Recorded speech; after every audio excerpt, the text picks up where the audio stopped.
Okay, so you may close your eyes and bring your body to a resting position.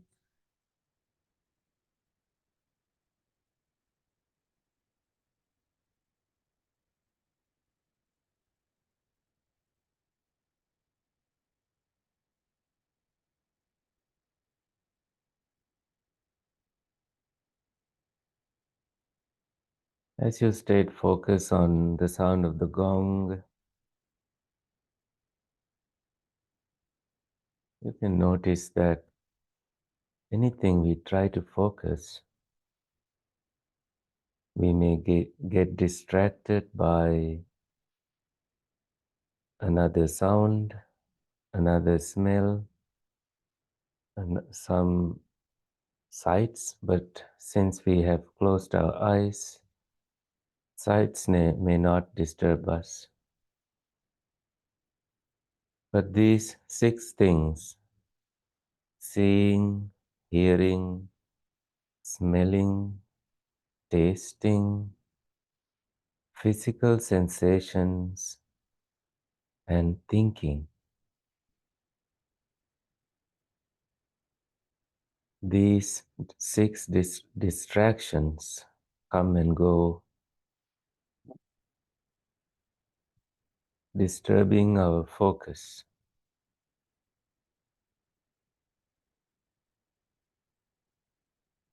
So, to begin with, notice the position of your hands. I usually place my right palm on my left palm, sometimes touching my thumbs, sometimes just allowing them to rest. You can also place your hands on either side of on both sides on your knees.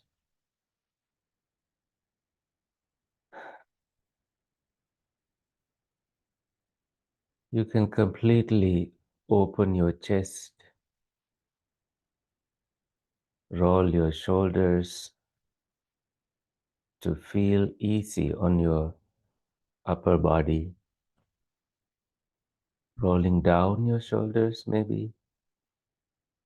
Most importantly, relaxing your mid back, upper back, and lower back. Notice also that you don't have a support for your back. That's a great way to train your body to sit upright for a little time until your body tells that there's pain arising. In that case, very gently, with making minimum disturbance in the room, you may change your posture to a different posture. And that is an act of loving kindness to yourself, to your body. And having done that, you come back to whatever contemplation, whatever meditation that you normally do.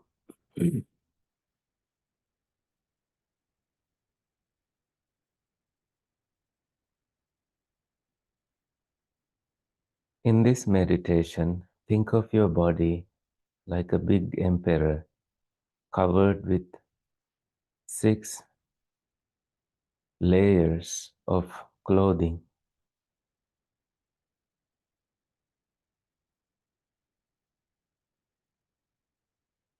To see who the emperor is, you may take off each layer. The face mask, the gloves,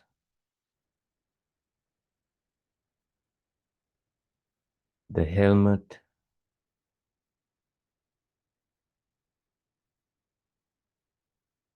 body armors.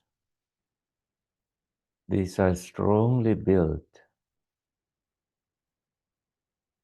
Therefore, it makes it very hard to see who the true emperor is, whether it is a man or a woman. This emperor is none other than your mind, covered by seeing, hearing, smelling, tasting, physical sensations, and thinking. So, to silence these distractions,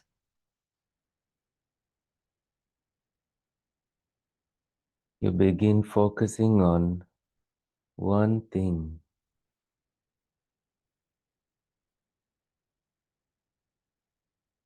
that is your breath. That is one way to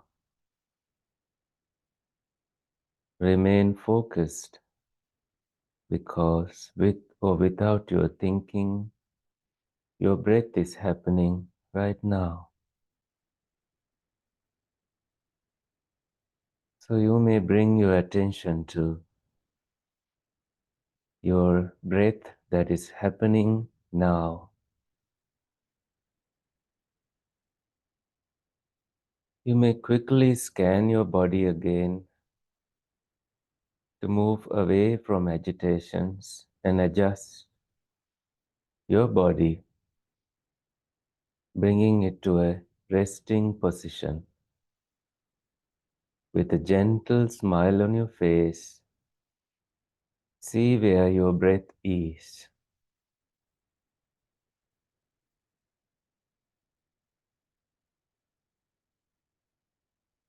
At the same time, completely relax all the muscles in your eyes, at the back of your head, on your face, shoulders, all the way down to the sitting bones, to the knees, shin bones, ankles, the soles of your feet, and let go of any weight of your body. Take a deep breath in, bringing your shoulders all the way up, and drop your shoulders. Once again, and drop your shoulders.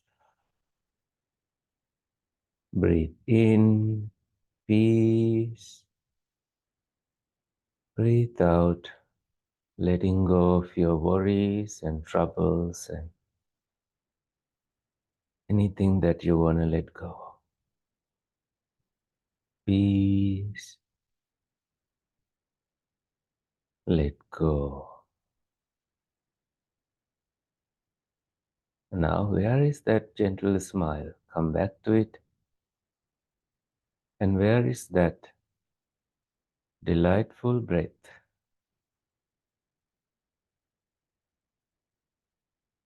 Notice the beginning of your breath, ending of your breath. It's a very little mental exercise.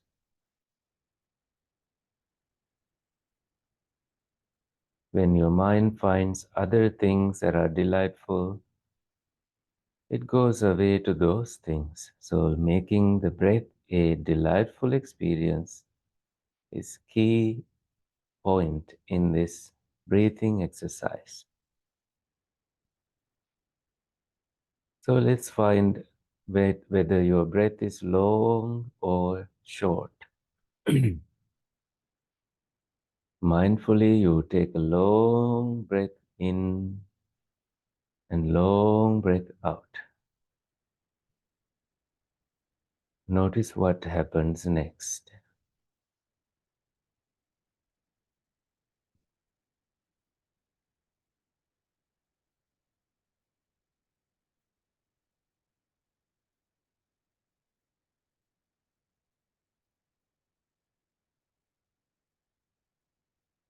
you tend to take another long breath. So you are gaining some sense of control here, but no controller, only mindful application to the experience of breathing. That is all. Now, see if you can catch when you are taking a short breath.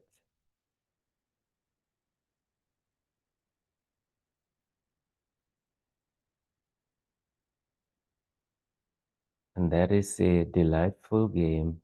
Long breath, inhaling or exhaling, short breath, inhaling or exhaling.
Now, without any effort,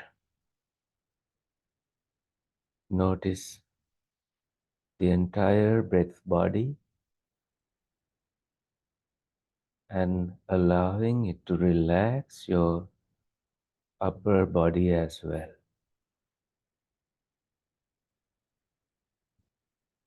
The breath filling your lungs, the contraction of your stomach,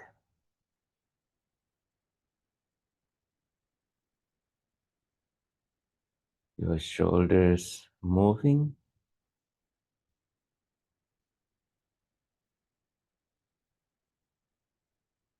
and you starting to feel calm and relaxed.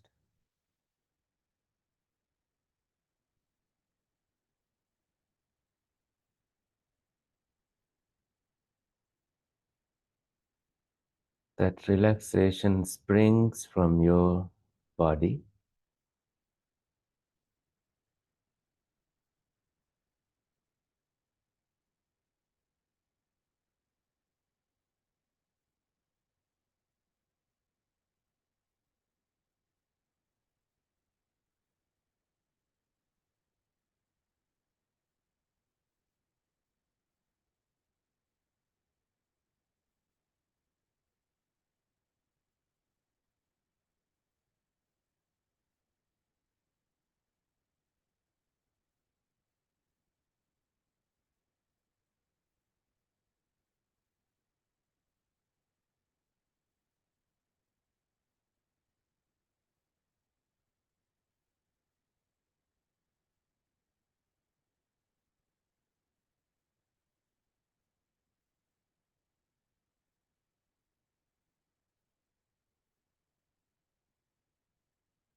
Every time you may come back to your breath, find it a delightful experience. That's all you will be doing. Allowing everything else to fade away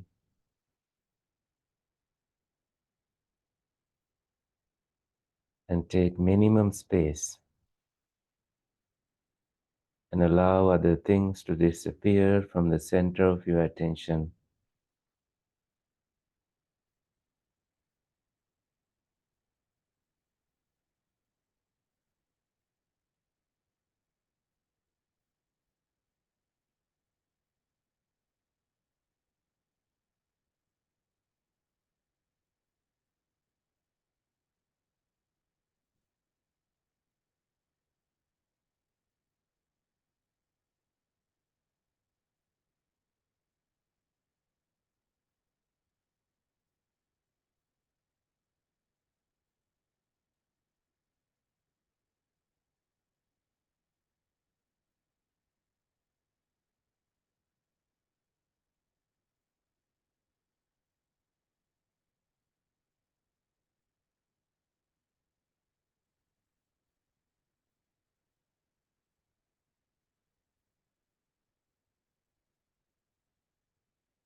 You notice things come and go.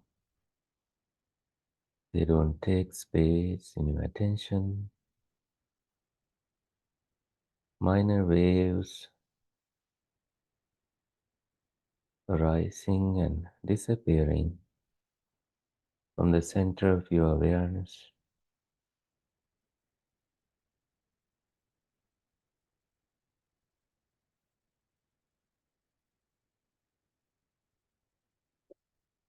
And you stay with your breath, allowing it to become so subtle.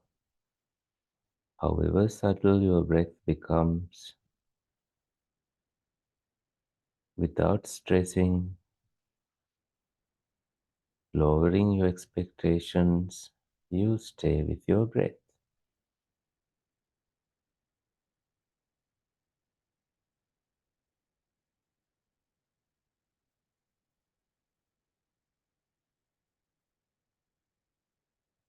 Now you notice the entire body's movement with your breath.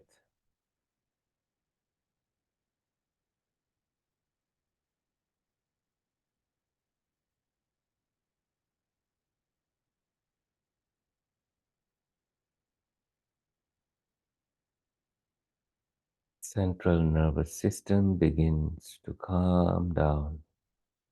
You feel that. You allow that to happen. All you do is coming back to breath.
Okay. You may come out of your meditations. I hope it wasn't that difficult. I specifically named this a beginner's meditation so that the fear of anyone wanting to meditate will disappear. And I wanted to make sure that meditation becomes something that is doable and accessible. But there can be some challenges, especially sitting in a posture and also getting used to this meditation hall. I have done many sittings here, so I'm used to the place. I kind of also know the structure of it. So that way, there is some sense of familiarity for me, but um, I'm not sure how it is for you. But whatever it was,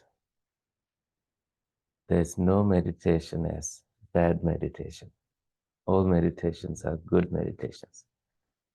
So let's take it that way. So, if I may ask, how was your meditation?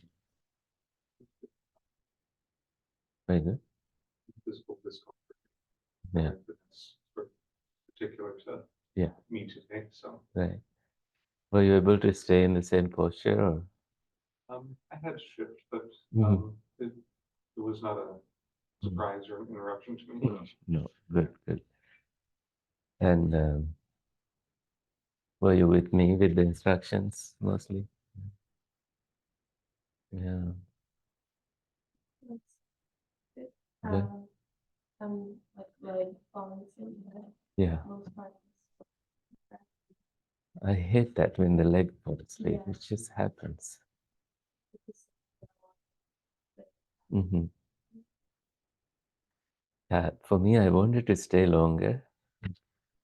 Sometimes I get that feeling like, I don't want to stop this meditation. I want to keep going. I love that. But I thought, no matter how long you stay, it's going to be the same experience. So kind of force myself some days to come out of it. But that's good. I'm glad you had that experience. Even when you had to notice the leg falling asleep, it kind of becomes part of our meditation. Right. Great. Yes. Messy. That's also good meditation. um, yeah. Okay. So there was a meeting with kids yesterday, 10-year-olds. They visited us. And one of the questions they asked, was about how, is meditation difficult? Something like that. And I said, it's like starting to ride a bicycle. When you think of it, it's difficult, but when you start to do it, you get the practice of it. And gradually, slowly, we learn how to do it. So I shared the story of the Western monks going to northeastern Thailand and living in a monastery, eating one meal a day. And their teacher tells them to move a huge pile of soil from one place to another. Have you heard that story before? And having told that, the teacher goes away for some trip somewhere. So this is 3 days of hard labor. But because their teacher tells them to do it, these monks happily do it with the help of the Thai monks. So they push wheelbarrows and bring the soil to one place, and there's barely no time for any meditation. And then 3 days later, they finish the job. The second teacher tells them that's the wrong place for the soil. Now, They get a little frustrated, but they don't show it. So they accept the task, the challenge, and they move it to the place the second teacher tells them to move it. Now, 3 days later, the big teacher comes, says, "That's not the place that I told you to move it. Move it to the place I told you to." Now the Western monks, they were very frustrated. They started cursing in English. But the Thai monks understood that these monks were very frustrated and angry. So one of the monks told the Western monks that this wisdom, pushing the wheelbarrow is easy, but thinking about it is harder.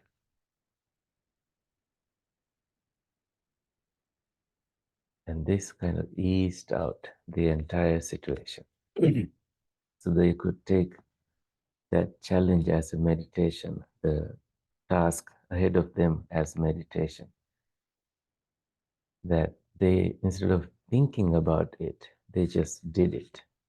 Everything became so easy after that. Living in the monastery, doing their daily chores, practicing meditation, sitting in one posture, everything became just fun. And to these kids, I was telling them, if they had to do homework, thinking about it, it becomes so difficult. But actually doing it, you get the practice of it, and you just, without you realizing it, you have done. So with meditation, it some days it's easy, some days it's a bit challenging, and we don't know why. And that is okay. It's like some days are cloudy and there's no sun, some days are clear, things seems to be bright, and it's just we don't know what affects us really. Could be like something that happened 3 days ago and it just comes and randomly shows up in our mind. But as I said, like mind is hidden under these 6 layers of emperor's armor, helmet, face mask, the gloves, and the metal gloves they use and all that. When you remove it, you can tell what the mind, the emperor is. Mind is the emperor that rules this entire body. It tells us what to do, and we do it.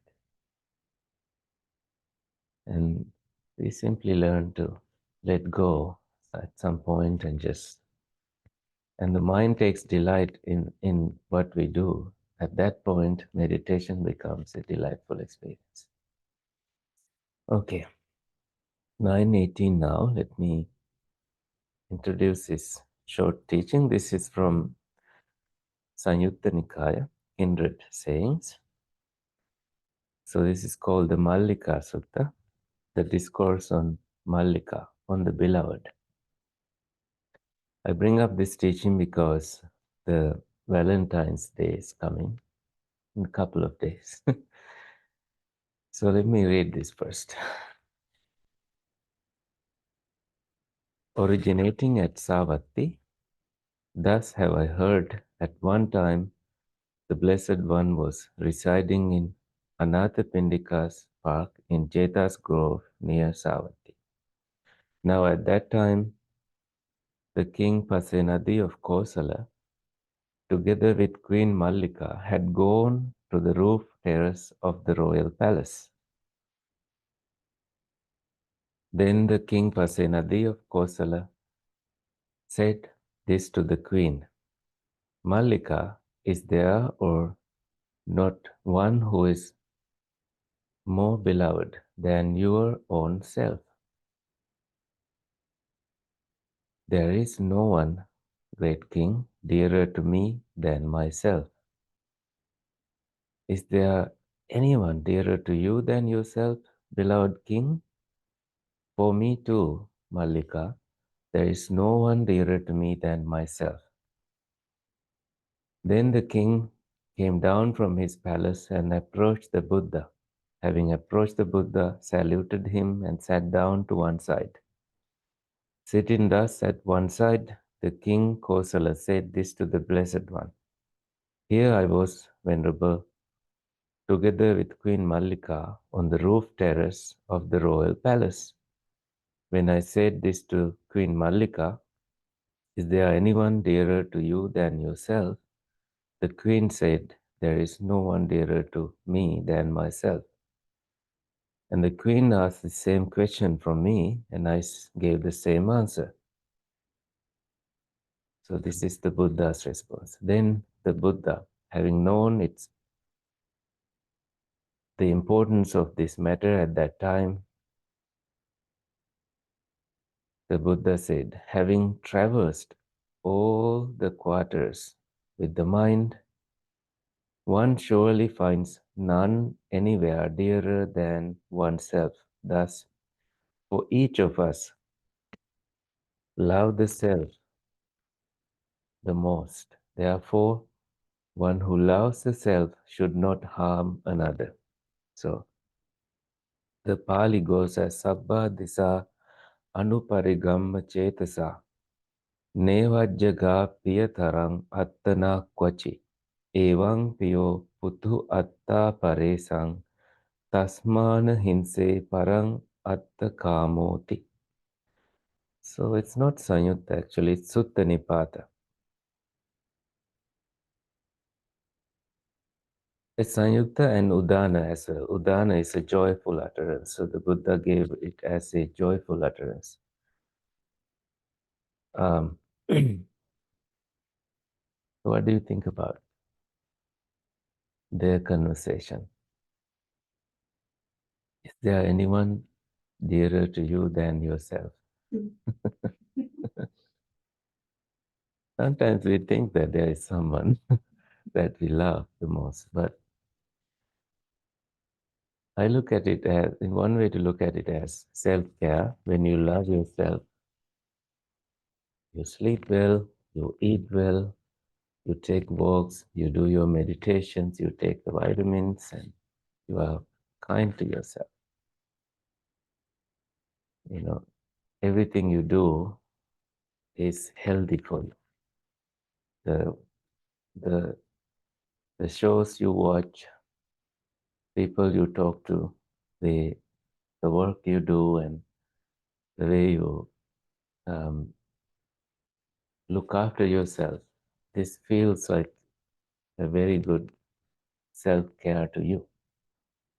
Then the way you talk to other people, especially to your significant others, become harmless to you and harmless to them.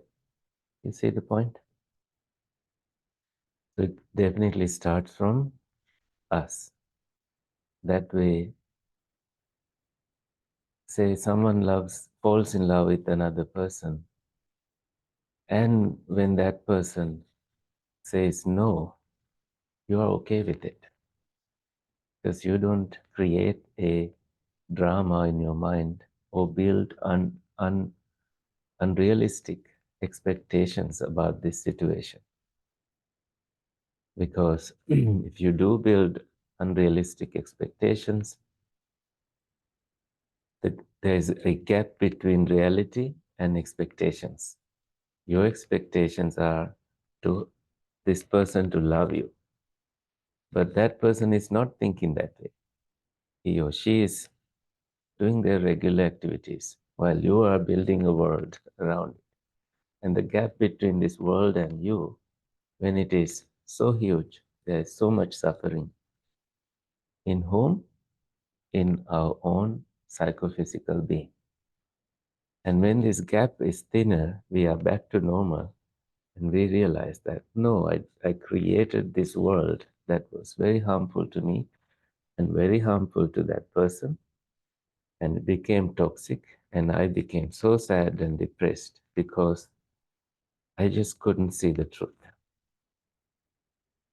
This is why when we are dearer to us more than we are dearer to anyone else, we can notice, stop it before it happens.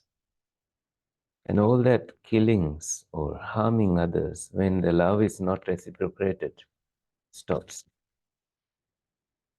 Because when you say you love someone, it begins from us, really. And when that person says no, it's okay. You still love that person for their well-being and everything, and you still come back and look after yourself. This is so difficult for teenagers to do. For them, she said no, he said no, and I'm going to hate them from now. If you have any hurt, any hate and hurt in you, there's no self-care, self-love in it. You see the point? Right? So it's not the feeling about them that we love. We look at that person, he or she is so lovely, and that's the feeling we get because of them. And we, it's not, it has nothing to do with them sometimes. This reciprocity is not always there. And it's okay. We need to normalize that. And when we see that, it's so important to see that. And things things need to be slow, and it becomes a not so rushed. If you fall in love too soon, um, we give things too soon, and when we don't get things the same speed, we get hurt. We kind of fall in the enormity of the feeling that we felt, like a tsunami wave. All those warnings and red flags we ignore because of our own feelings. It's so hilarious to look at it, but maybe after the fact. But it takes years. People fall, into depression because of this, and lose track of their own daily routine, work, and everything. So it's important to notice that, come out of it, and love yourself again. Any questions before we finish? Any feedback?